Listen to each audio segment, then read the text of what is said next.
भाई साहब अपने बच्चे को मदरसा में भेजिए, 10 दिन मेहनत कर ले वो, अपने बच्चे को मदरसे में भेजिए। और अगर वो कहे who are you interfere in my personal life, she is my daughter, he is my children, ये मेरा मामला, भेजू या नहीं भेजू, तुम कौन होते हो बार बार आके कहने वाला मदरसा भेजिए मदरसा भेजिए। तो कहिएगा bro it is not your personal matter, ये तुम्हारा पर्सनल मामला नहीं है, क्योंकि जिस दिन तुम्हारी बेटी भंगी के साथ भागेगी तो सिर्फ तुम्हारी नाक नहीं कटेगी, इस मोहल्ले की नाक कटेगी। इसलिए it is not your personal matter, तुम्हारी बेटी नहीं समाज की बेटी है। और हो सकता है आपके खिलाफ FIR कर दे, आपके खिलाफ पुलिस में कंप्लेन कर दे, तो मेरे भाई यहां भी परवाह मत कीजिएगा। दीन को फैलाने के लिए नबी का बाइकाट कर दिया गया था, शोबे अबी तालिब में महसूर कर दिया गया था। दीन की नश्र इशाअत के लिए प्यारे मुस्तफा को समाज से निकाल दिया गया। आप खेत के लिए केस लड़ते हैं, जमीन के लिए केस लड़ते हैं, कभी दीन के लिए कोर्ट नहीं कर जा सकते, कभी दीन के लिए थाने कचहरी नहीं जा सकते। लोगों के दरवाजे पे जाएं, भाई साहब मकतब में बच्चे को भेजिए, आपके खिलाफ अगर कंप्लेन FIR हो, जेल जाना पड़े तो जेल चले जाइएगा। जो दीन को आगे बढ़ाने के लिए जेल जाता है उसे इमाम अहमद बिन हंबल कहते हैं, जो दीन को आगे बढ़ाने के लिए जेल जाता है उसी को शमसुल अइम्मा सरखसी कहते हैं, जो दीन को आगे बढ़ाने के लिए जेल के सलाखों में जाता है उसी को मुजद्दिद अल्फसानी कहते हैं, जो दीन को आगे बढ़ाने के लिए जेल जाता है उसी को इमाम आजम अबू हनीफा कहते हैं। कि इस वक्त पूरी दुनिया के अंदर एक ऐसा टॉपिक है जिसको एजुकेशन कहा जाता है, हर शख्स उसकी तरफ मुतवज्जे है। और एजुकेशन का मुसलमानों के पास सबसे आसान फंडा था, ये इस्लाम की देन थी कि we should not only educate children for the purpose of educating them but also the purpose should be to fit them for your life. Education पूरी लाइफ के लिए है, पूरी जिंदगी के लिए है। हम लोग के पास मस्जिद है, हर मस्जिद में मकतब लगता है। दारुल उलूम में जाना फ़र्ज़ वाजिब नहीं, इलाके में एक आलिम हो जो ज़रूरत के मसाइल अज़ खुद बग़ैर किसी की मदद के किताबों से निकाल ले, ये फ़र्ज़ किफ़ाया है।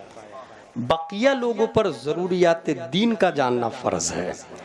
मकतब में अगर मैं आप लोगों से पूछूं कि कितने लोग मकतब में बचपन में गए हैं तो आई श्योर 98% हाथ उठाएंगे कि मैं भी गया हूँ, भले 10 दिन, मेरे माँ बाप ने भी मार करके मकतब में भेजा था, भले 5 दिन 1 महीना, गए ज़रूर है, मकतब में गए ज़रूर है। मगर कमनसीबी ये हुई है कि मकतब का सिलेबस पे हम लोगों ने तवज्जो नहीं दिया। हमारे यहाँ जो बच्चा नर्सरी LKG पढ़ता है वो 7 सब्जेक्ट का मेमोराइज्ड करता है, मगर वही बच्चा जब मकतब में आता है तो यसरनल कुरान होता है, एक किताब होती है उसके पास। इसलिए मेरे भाई कल से हमें हर यौन में क्या करना है, जितने मकतब हैं मस्जिदों में उसके सिस्टम में अरबी के साथ उर्दू को दाखिल करें। और ये बात ज़हन नशी कर ले कि ये जो SP कलेक्टर है ये हमारी तनख्वाह लेता है, टैक्स हम भरते हैं, प्लेन पे हम चढ़ते हैं, टैक्स जाता उसके पास, गवर्नमेंट इसको तनख्वाह देती है, स्कॉर्पियो आईफोन उसके पास है, पैसा हमारा है। जबकि उसकी ड्यूटी है शहर की प्रोटेक्टिंग करना, उसके बावजूद मॉब लिंचिंग होती है, लोग मारे जाते हैं, किडनैपिंग होती है। मतलब ये कि हमारी तनख्वाह लेकर के वो ड्यूटी में नाकिस है।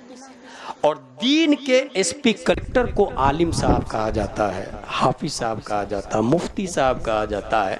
और ईमानदारी से आप पूछिए तो आपके यहाँ अगर आज बुखारी और मुस्लिम और कुरान शरीफ नज़र आ रहा है तो ये इन्हीं उलमाए किराम की देन है, ये यही नाजरा खां आलिम की देन है, ये 5,000 10,000 वाले उलमा की देन है जो रियल में SP कलेक्टर है दीन के। अमेरिका में निकाह का सिस्टम ख़त्म हो गया, गर्लफ्रेंड से बच्चे पैदा होते हैं और हरामियों की लंबी लाइन है। क्यों ख़त्म हुआ निकाह का सिस्टम? मौलाना की कदर व कीमत नहीं है। और ये हंसने वाली नहीं रोने वाली बात है कि हमारे यहाँ बच्चे हरामी होने से अगर बच रहे हैं तो ये उलमा की देन है, क्योंकि वो निकाह पढ़ाते हैं, वो निकाह की फजीलत बताते हैं। तो मामूली 5,000 1,000 में निकाह होता है काजियाना, जबकि नस्लें हराम की बजाय हलाल से मुत्तसिफ हो जाती है। तो ये मकतब 2 टाइम की क्लास लगवाएं, एसपी कलेक्टर दीन के अपने उलमा को समझे। 10,000 तनख्वाह हो तो 20,000 कर दे, 20,000 हो तो 40 कर दे। स्कॉर्पियो इनके पास होनी चाहिए, आईफोन इनके पास होना चाहिए। लड़कियों का मदरसा अलग, कोई आलिम साहब नहीं पढ़ाएंगे, आलिमा पढ़ाएगी। लड़कों का मदरसा अलग, स्कूल जा रहा बच्चा जाने दे, बस 2 घंटे सुबह 2 घंटे शाम। जो बच्चे शाम में स्कूल जाते हैं वो सुबह आए पढ़ने के लिए, जो सुबह स्कूल जाते हैं वो शाम में आए पढ़ने के लिए। और आलिमा अगर नहीं है यहाँ पर तो जो बूढ़े लोग अपने बेटे की तलाश कर रहे हैं बहू बेटे के लिए, वो आलिमा ढूंढ करके लाए, लड़कियों के मदरसे से राब्ता करे। अगर एक आलिमा हरियोन में आ गई, उसने 10 को आलिमा बनाया, 10 ने 100 को, मैदान महशर में वो सास भी जन्नत में जाएगी क्योंकि आलिमा बहू करके लाई है। वो ससुर भी जन्नत में जाएगा जो आलिमा बहू करके लाया। सास जो अपनी बहू से सिर्फ दाना में से कंकर नहीं चुनवाई बल्कि मदरसे में पढ़ने पढ़ाने का मौका दिया, वो शौहर भी जन्नत में जाएगा जो अपनी बीवी से सिर्फ गुलामी नहीं करवाया है बल्कि उन्हें क़ाल अल्लाह व क़ाल रसूल पढ़ने का मौका दिया है। एक आलिमा से 10 और 10 100 को, 100 1000 को हरियोन में आलिमा की बहारें हो जाएगी और फिर तमाम माँ और बहनें तरीक़े फातिमा पर चलेगी तो कितना अच्छा माहौल होगा, कितना अच्छा निसाब होगा। कोई पैसा नहीं लगा, कोई रुपया नहीं लगा, कहीं दारुल उलूम में नाम लिखाने की जरूरत नहीं है। अपने यहाँ की मस्जिद के मकतब का सिस्टम, उस पे तवज्जो दे दे, क्योंकि जिस दिन तुम्हारी बेटी भंगी के साथ भागेगी तो सिर्फ तुम्हारी नाक नहीं कटेगी, इस मोहल्ले की नाक कटेगी। इसलिए it is not your personal matter, तुम्हारी बेटी नहीं समाज की बेटी है। और हो सकता है आपके खिलाफ FIR कर दे, आपके खिलाफ पुलिस में कंप्लेन कर दे, तो मेरे भाई यहाँ भी परवाह मत कीजिएगा। दीन को फैलाने के लिए नबी का बाइकाट कर दिया गया था, शोबे अबी तालिब में महसूर कर दिया गया था। दीन की नश्र इशाअत के लिए प्यारे मुस्तफा को समाज से निकाल दिया गया। आप खेत के लिए केस लड़ते हैं, जमीन के लिए केस लड़ते हैं, कभी दीन के लिए कोर्ट नहीं कर जा सकते, कभी दीन के लिए थाने कचहरी नहीं जा सकते। लोगों के दरवाजे पे जाएं, भाई साहब मकतब में बच्चे को भेजिए, आपके खिलाफ अगर कंप्लेन FIR हो, जेल जाना पड़े तो जेल चले जाइएगा। जो दीन को आगे बढ़ाने के लिए जेल जाता है उसे इमाम अहमद बिन हंबल कहते हैं। जो दीन को आगे बढ़ाने के लिए जेल जाता है उसी को शम्सुल अइम्मा सरखसी कहते हैं। जो दीन को आगे बढ़ाने के लिए जेल के सलाखों में जाता है उसी को मुजद्दिद अल्फसानी कहते हैं। जो दीन को आगे बढ़ाने के लिए जेल जाता है उसी को इमाम आजम अबू हनीफा कहते हैं, उसी को मुजाहिद मिल्लत कहते हैं। इसलिए अगर इनकलाब लाना हो, हरियोन के सिस्टम को चेंज करना हो तो एक जलसा काफी नहीं होगा, हजारों जलसे काफी नहीं होंगे। मकतब के सिस्टम को बदलना होगा, अरबी के साथ उर्दू पढ़ाने होंगे। आप सोचते हैं मेरा बेटा कुरान शरीफ पढ़ लिया तो he has education, Islamic education. बेटी वाले आएंगे, लड़का पढ़ा हुआ है, हाँ पढ़ा हुआ ना, क्या पढ़ा? कुरान शरीफ। कितनी बार? 5 बार पढ़ा है। बेटी देखने जाएंगे, बेटी दीनी तालीम वाली है, बोले हाँ है। क्या पढ़ी है? कुरान शरीफ। कितनी बार? 10 बार कुरान शरीफ पढ़ी है।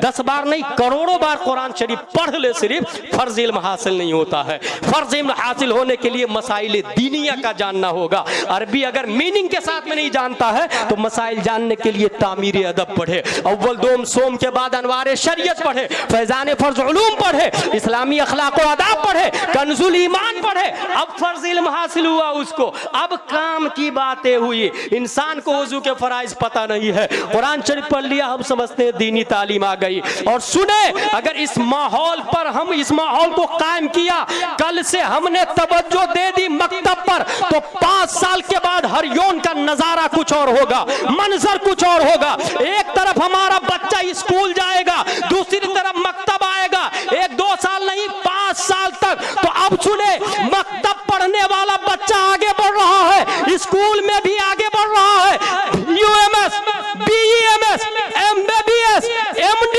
IAS, IPS बना, तो साथ ही में इस तरफ से नाजरा खां, हाफिज, कारी, आलिम, मुफ्ती बन सकता है। अब अगर आपका बच्चा डॉक्टर बनता है तो डॉक्टर जाकिर नायक नहीं बनेगा, डॉक्टर तौसीफुर रहमान नहीं बनेगा, अगर बनेगा तो डॉक्टर अमीन मियां बनेगा, डॉक्टर असलम बनेगा। इसलिए मेरे भाइयों, अगर बच्चों को पढ़ाना है तो दीनी तालीम भी दे, दुनियावी तालीम भी दे। इंशाअल्लाहुल अज़ीम हरियोन का माहौल गुलाम मुस्तफा के तरीके पर नजर आए। ये बात थी काम की, जिसमें हमको नहीं पैसा मिला और जरूरत भी नहीं। अल्लाह तबारक व तआला रज़्ज़ाक है, यकीनन कोशिश करना चाहिए। रज़्ज़ाक अल्लाह तबारक व तआला, करने का जो काम है वो ये है। अगर कल से आप लोगों ने तवज्जो दी तो इंशाअल्लाहुल अज़ीम हरियों से जहालत ख़त्म हो जाएगी। परवरदिगार आलम हमें पढ़ने लिखने समझने अमल करने की तौफ़ीक़ अता फरमाए। अस्सलामु अलैकुम व रहमतुल्लाहि व बरकातुहू। माशाअल्लाह हुज़ूर मुफ्ती साहब की बहुत अच्छी गुफ्तगू हुई। एक शेर है कि सदाए मरहबा सल्ले अला की सदा आती तो क्या होता, मुसलसल शहर तैयबा से हवा आती तो क्या होता। मेरे नौजवानों को इंटरनेट से फुर्सत नहीं मिलती, हर एक घर से तिलावत की सदा आती तो क्या होता।